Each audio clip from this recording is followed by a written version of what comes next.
નમસ્કાર દર્શક મિત્રો, સત્યમેવ જયતે લાઈવ ન્યૂઝમાં આપનું સ્વાગત છે। વડોદરા મહાનગરપાલિકાની દબાણ શાખા છેલ્લા ઘણા સમયથી સક્રિય થવા પામી છે। શહેરના મુખ્ય માર્ગો પર આડેધડ દબાણ કરીને લારી ગલ્લાઓ શેડ મૂકનાર સામે કાર્યવાહી કરવામાં આવી રહી છે।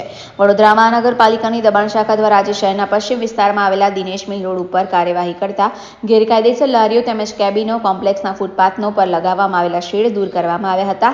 વોર્ડ નંબર 7ની વહીવટી કચેરીથી કારેલીબાગ પોલીસ સ્ટેશનમાં ચીપકીટ થઈને નાયક હોસ્પિટલ સુધીના અડચણરૂપ અને ગેરકાયદેસર દબાણો દૂર કરવામાં આવ્યા હતા।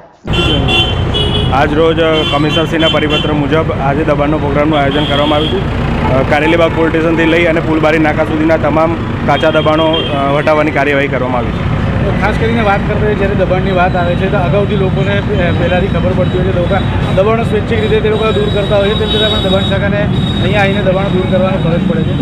દબાણ દૂર કર્યા બાદ જે કાયમી ધોરણે કોઈ નિરાકરણ આવીને ફરીથી એકવાર દબાણ સ્થાપિત થવામાં આવે છે।